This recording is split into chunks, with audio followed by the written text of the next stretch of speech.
sujet est particulièrement intéressant et qui concerne tout le monde, c'est l'intelligence. Et pour un sujet de ce niveau, je passe tout de suite la parole à Agnès Renard. Alors, bonjour à tous. Aujourd'hui, Santé Plus vous propose de briser le mystère de l'intelligence.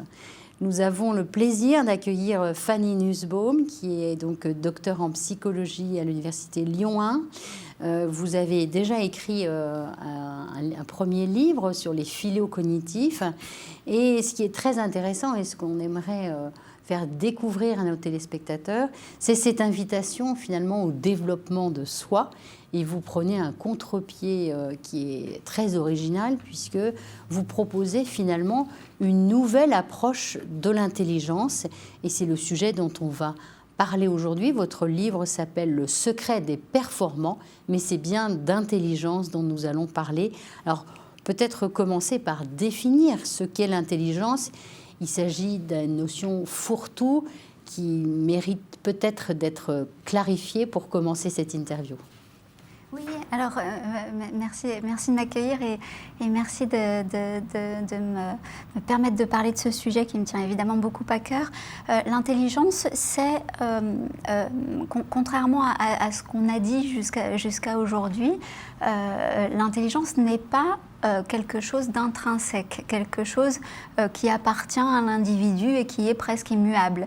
L'intelligence n'est pas une capacité, or elle est très souvent confondue avec une capacité et particulièrement avec la capacité de raisonnement. Quand on dit en général que quelqu'un est intelligent, alors bien sûr il y a aussi les théories comme la théorie d'Howard Gardner sur les intelligences multiples, mais quand on utilise sans dire intelligence émotionnelle, intelligence ceci ou cela, quand on parle d'intelligence toute seule, aujourd'hui, on parle plus de l'intelligence ce que j'appelle les phylaux cognitifs, c'est-à-dire ce qu'on appelait autrefois les hauts potentiels, surdoués précoces, ou les intelligences des hauts QI. On parle davantage de ces personnes-là, c'est-à-dire de personnes qui sont capables de pousser un raisonnement le plus loin possible, de trouver des alternatives de raisonnement. Or, ce que je dis, c'est que l'intelligence n'est pas simplement une capacité et qui plus est une capacité de raisonnement, mais que l'intelligence est un état dans lequel nous pouvons tous nous trouver à un moment. Dans 7 minutes, nous sommes en intelligence parce que nous parvenons à répondre correctement aux attentes de cet écosystème que nous avons créé. Et peut-être que à la sortie de cette émission, nous allons être dans une situation, dans un écosystème qui ne nous permettra pas, ou nous-mêmes, nous ne serons pas dans la bonne énergie pour pouvoir être en état d'intelligence et pour pouvoir révéler le meilleur de nos capacités. Donc l'intelligence en tant qu'état, c'est vraiment ça qui est nouveau dans ce que je propose. Quand vous dites nouveau, ça veut dire évidemment différent. Alors qu'est-ce que vous voulez changer dans le rapport à l'intelligence? Ce que l'on pense de l'intelligence ou la façon dont on se sert de sa propre intelligence lorsqu'on en a? Les deux, mon capitaine. Ce qu'on pense de l'intelligence, je crois qu'aujourd'hui, c'est lié à une forme d'ego ou de snobisme, je pourrais dire. Et surtout, nous, Français, nous avons quand même cette idée de la noblesse de l'intelligence, c'est la noblesse de la pensée. Et dans le cerveau, en fait, la pensée résonante, c'est vraiment une toute petite partie essentiellement préfrontale de l'organisation cérébrale, du fonctionnement cérébral. C'est une toute petite fenêtre de 5 à 10% de notre activité cérébrale. Et en fait, notre activité cérébrale, elle est 90 à 95% inconsciente. Le traitement cérébral de l'information est principalement inconscient. Donc nous aimons bien nous sentir en contrôle, donc nous aimons bien nous dire que l'intelligence se situe là où nous sommes conscients de ce que nous faisons. Or, je pense, ce que je propose là, évidemment, c'est ouvert à débat, mais bien sûr, je pense que c'est la vérité. Ce que je propose là, c'est que l'intelligence, c'est plutôt cette partie inconsciente, ce huilage particulier qui est en plus beaucoup plus ancestral, qui est plus ancien que cette partie qui a été développée plus tard chez l'humain, chez Sapiens. Donc, cette partie inconsciente, cette partie très automatique, les raccourcis mentaux qui se passent en nous pour prendre une décision très rapidement, je crois en substance que c'est ça l'intelligence, que c'est le fait de déclencher rapidement la décision, le fait d'être capable très vite de révéler les capacités qu'on a. Je crois que c'est ça l'intelligence et pas simplement une capacité, je pourrais même dire en étant provocatrice, une petite capacité de raisonnement, parce que le raisonnement, bien sûr, c'est merveilleux, bien sûr, c'est fondamental, on en a besoin, et même quand on est en performance, mais ça ne fait pas l'intelligence. Et je dis souvent, qu'une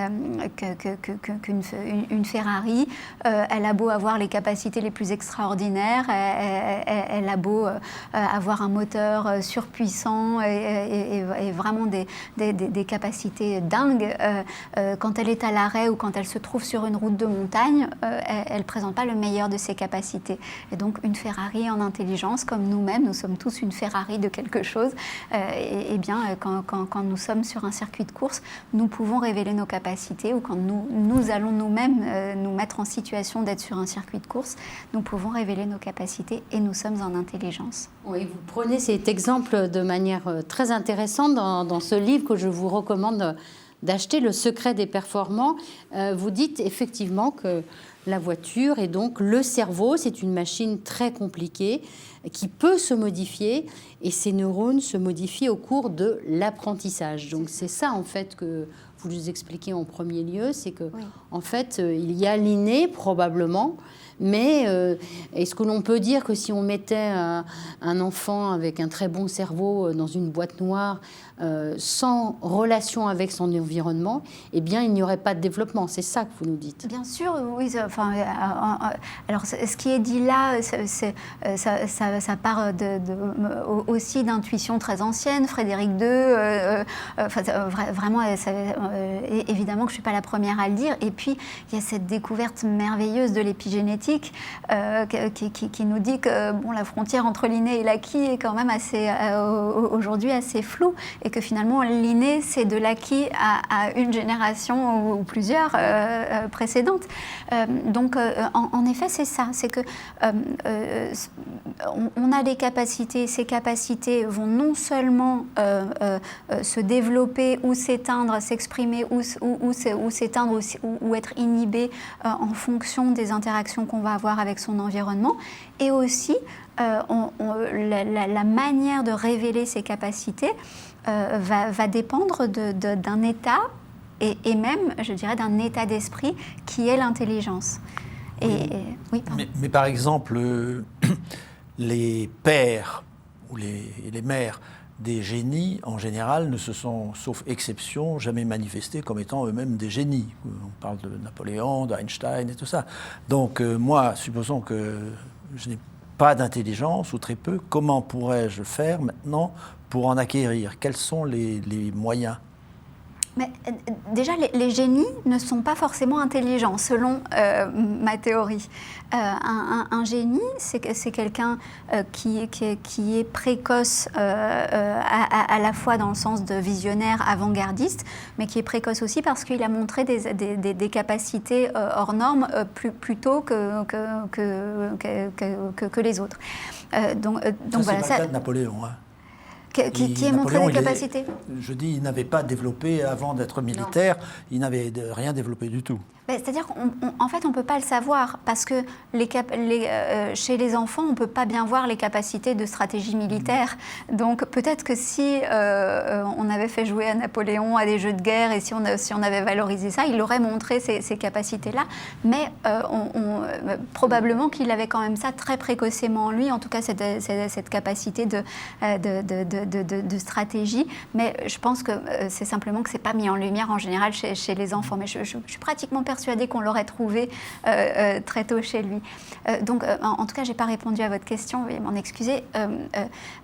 Les parents d'eux, ça c'est vraiment fondamental. C'est quel est le terreau de la performance, donc de l'intelligence, puisque dans cette proposition, la performance, c'est le Graal de l'état d'intelligence. En effet, pour être, comment dire, pour être un bon coach, dans le sport, on n'a pas besoin d'être soi-même excellent. Et même parmi les meilleurs coachs de tennis, par exemple, il y en a qui ont vraiment un classement de tennis ridicule. En revanche, ils sont d'excellents coachs. Donc, je reprendrai cette métaphore pour les parents. Il ne s'agit pas forcément d'être un génie ou d'être performant soi-même pour faire un enfant performant. En revanche, il y a un écosystème qui crée la performance chez l'enfant et aussi chez l'adulte, qui est celui de apprendre, alors je dis dans le livre, apprendre à courir dans la pente, parce que ça m'amuse, entre guillemets, souvent de voir des parents qui sont affolés de voir leur enfant courir dans une pente descendante, bien sûr. Il court dans cette pente et puis on dit « attention, tu vas te faire mal », comme si c'était obligatoire que l'enfant se fasse mal. Donc on lui transmet à la fois l'idée qu'on n'a pas confiance dans ses capacités à réguler tout seul sa vitesse et à réguler une chute éventuelle, mais en plus que s'il se faisait mal, probablement qu'il s'en sortirait vraiment pas bien.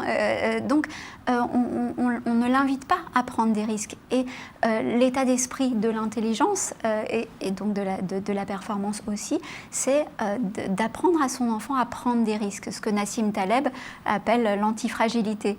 Cette idée de ok, peut-être tu peux te faire mal, mais tu t'en sortiras plus grand. Donc je crois un parent peut créer cet écosystème-là. Alors les performants sont des personnes, hommes ou femmes, qui réussissent tout ce qu'elles entreprennent. Donc vous nous dites que effectivement, ça n'est pas un caractère acquis, c'est pas un caractère inné, c'est plutôt un caractère acquis, pardon, et que, mais tout de même, est-ce qu'il y a des leviers, c'est-à-dire autrement dit, je m'explique, est-ce qu'on devient plus intelligent si effectivement on cherche à comprendre ce qui nous entoure? Est-ce que c'est la curiosité? Est-ce que c'est la capacité à aller vers l'inconnu, à engager des conversations avec des personnes que nous ne connaissons pas, par exemple?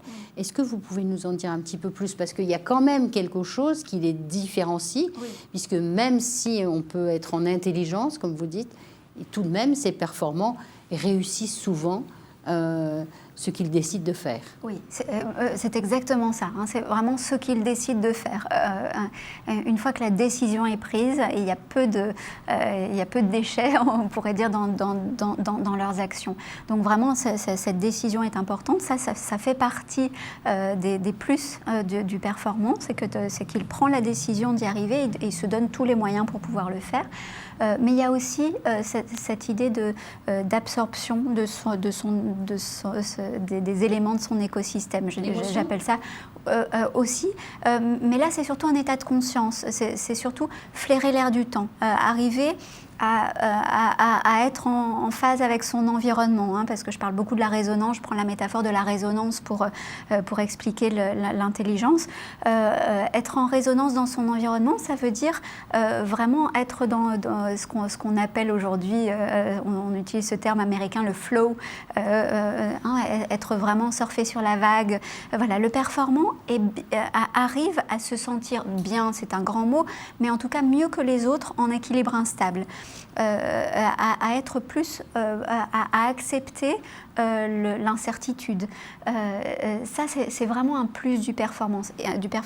Et puis, il y a ce que vous dites, l'émotion. Le performant a une autonomie émotionnelle plus importante que les autres, dans le sens où il est ouvert, il est en général assez ouvert à toutes les pensées, mais seulement celles qui peuvent nourrir. Bien sûr, il a des pensées très arrêtées, comme tout le monde. On a tous des questions de principe un peu rigides. Oui. Mais quand il s'agit de parvenir à son objectif, là, il a l'esprit ouvert à tout ce qui est possible de faire pour parvenir à cet objectif, mais il reste toujours autonome sur le plan émotionnel. C'est-à-dire que il peut y avoir une tempête, ça n'est pas ça, les autres vont pleurer de cette tempête, et lui, il va rester peut-être joyeux dans la tempête et continuer sa route.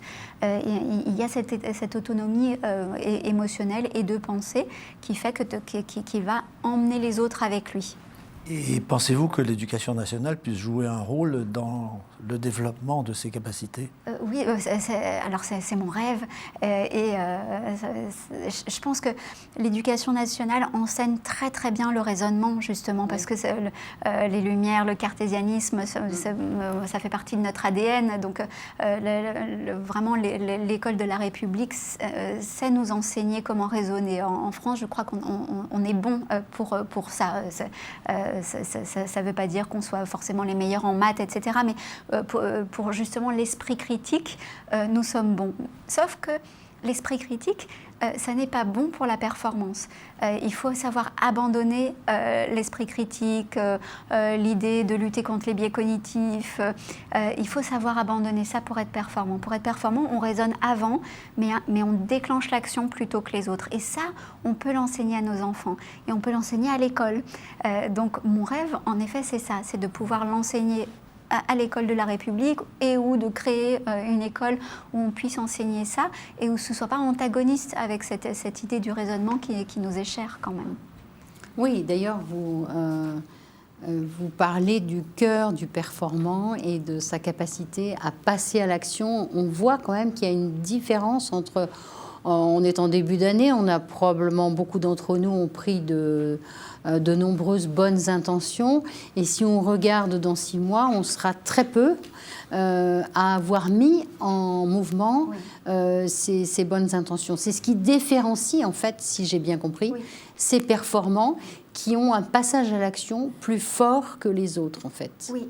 C'est-à-dire qu'ils pensent, ils raisonnent, ça on le trouve dans l'éducation nationale, mais à un moment donné, ils passent à l'action.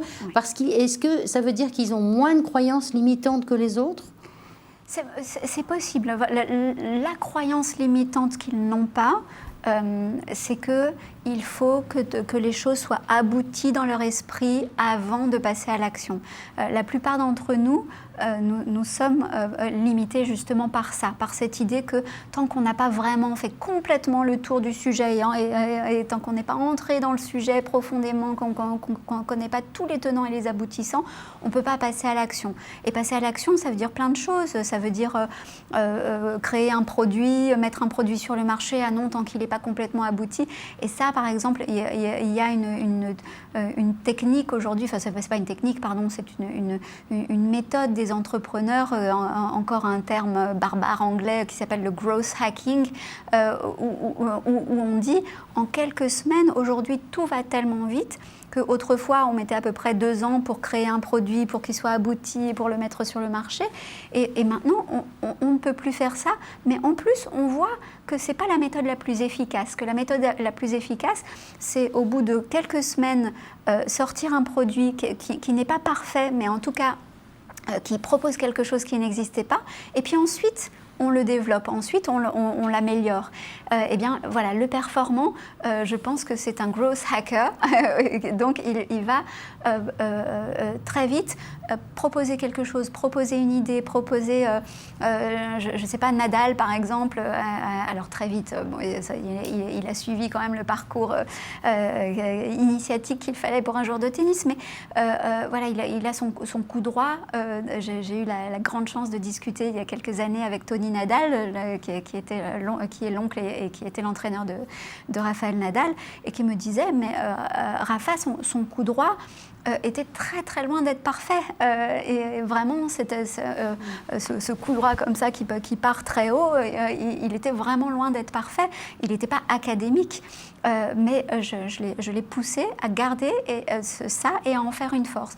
Et en effet, on sait ce que ça a donné. Il en a vraiment fait une force. Donc voilà, ça c'est vraiment un truc typique du performant, c'est d'utiliser ce qu'on a à sa disposition, de garder l'esprit ouvert, d'être plutôt mieux que les autres en équilibre instable. Et ça, c'est l'intelligence. Et vous donnez alors d'autres exemples dans votre livre, 16 en tout. Est-ce que vous pouvez nous en citer là quelques-uns qui vous ont particulièrement frappé ? je vais essayer de les citer dans l'ordre. Emmanuel Pierrat, qui ouvre... Emmanuel Pierrat, c'est incroyable, donc je ne sais pas s'il y a besoin de le présenter, mais c'est un avocat qui dirige le Pen Club international, dites en etc. un mot, quel est ça? Ouais, alors, déjà, ce qui est époustouflant pour nous tous, je pense, c'est qu'il ne fait qu'un cycle de sommeil par nuit, c'est-à-dire qu'il met son réveil au bout de 2h15. Donc ça veut dire qu'il dort à peu près 1h30, hein, si on compte bien. Donc c'est un cycle de sommeil. Un cycle de sommeil, il a étudié le truc pour pouvoir vraiment optimiser sa vie. Optimiser vraiment son temps, sa vie. Et donc il se lève le matin ça, pour lui. de dormir vous approuvez ça, de dormir si peu? Oui, et c'est étonnant parce que j'ai vu dans une émission un jour quelqu'un qui je ne sais plus, on parlait du sommeil, et puis il y a une chroniqueuse qui a dit mais telle personne, ou vous prenez le fait vous dites que vous dormez peu, que vous dormez vraiment très peu, et c'est très culpabilisant, pardon, pour des gens comme moi qui avons besoin de nos 8 heures par nuit. Mais le performant, ce n'est pas son affaire de culpabiliser les autres. Donc je dirais que probablement qu'un neurologue ou un spécialiste du sommeil dirait qu'il faut beaucoup de sommeil. Mais en tout cas, pour la performance, je crois que pour Emmanuel Pierrat, c'est ce peu de sommeil et c'est son truc à lui. Je ne sais pas ce que ça peut faire, quels peuvent être les dommages collatéraux et s'il y en a. Mais je fais partie de ceux qui croient dans la psychosomatique et qui croient que si on est persuadé, comme Kelly McGonigal pour la gestion du stress, cette dame, c'est un chercheur américain qui travaille vraiment sur le stress, je crois que c'est à UCLA, oui. Et elle explique que ça n'est pas le stress en soi qui est mauvais pour l'individu, mais que c'est la manière dont on perçoit son stress. C'est-à-dire que, en substance, si on perçoit le stress comme quelque chose de négatif pour soi, eh bien, on va avoir une espérance de vie réduite, on va sécréter plus de cortisol, etc. En revanche, si pour le même stress, on le perçoit comme étant quelque chose de négatif, comme quelque chose qui pousse et qui donne des ailes, eh bien, l'espérance de vie va augmenter. Alors ça il faut lire ces travaux, hein, bien sûr. Et on va sécréter davantage de DHEA. Voilà, donc je pense un peu la même chose pour le sommeil d'Emmanuel Pierrat. Et je crois que, voilà, il dort peu et tout son temps est optimisé. Il n'aime pas le gâchis dans quoi que ce soit. Il n'aime pas le gâchis de nourriture, mais il n'aime pas non plus le gâchis intellectuel.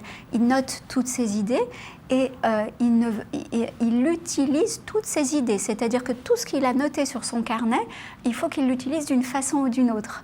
Et il donne cet exemple magnifique. Il dit, à un moment, on s'est posé la question avec mon cabinet de travailler sur le ou la, je ne sais pas, RGPD, et de proposer ça dans nos services. Et puis, donc, j'ai étudié beaucoup les choses, etc. Et puis, je me suis aperçue que pour nous, ce n'était pas un créneau, ce n'était pas un marché. Ça ne veut pas dire que le RGPD, ce n'est pas bien, mais que ce n'était pas un créneau. Et il dit, eh bien, puisqu'on n'a pas pu l'utiliser de façon commerciale, entre guillemets, j'en ai sorti 8 ou 10 articles. Donc il a écrit des articles pour dire pourquoi pour lui c'était pas voilà, tout est utilisé et je trouve que bon, c'est vrai que ça va loin et que ça peut faire peur, mais je trouve que c'est beau, que c'est esthétique. Voilà. Alors il y a une personnalité que vous venez de développer, il y en a 15 autres en fait, hein, qui sont des personnalités très différentes.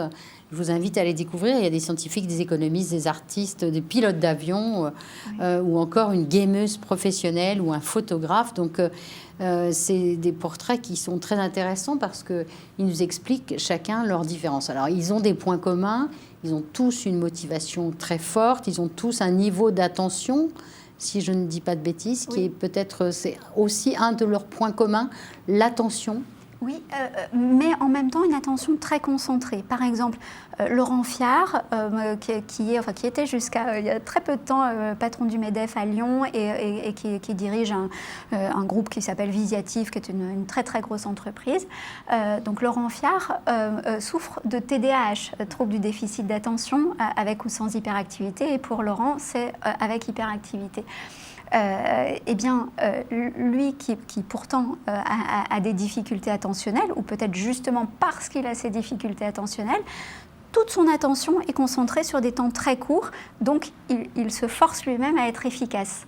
Donc en effet, je crois que vous avez tout à fait raison de pointer l'attention, mais toujours, en fait, je pense, mais on va entrer dans quelque chose de psychanalytique, philosophico-psychanalytique, je pense que les performants, c'est-à-dire ceux qui arrivent à maintenir cet état dans lequel on peut tous entrer de façon assez longue, je pense qu'ils sont tous dans un bras de fer avec la mort, et que donc ils essayent de réduire le temps, de raccourcir le temps vers la satisfaction de leurs besoins. Donc pour ça, en effet, il faut avoir une attention très soutenue pendant un très court temps. Vous avez parlé de raccourcir le temps. C'est le moment d'arrêter cette émission. Malheureusement, Agnès Renard et moi-même vous remercions d'avoir bien voulu parler de votre livre, Le secret des performants, qui est paru chez Odile Jacob.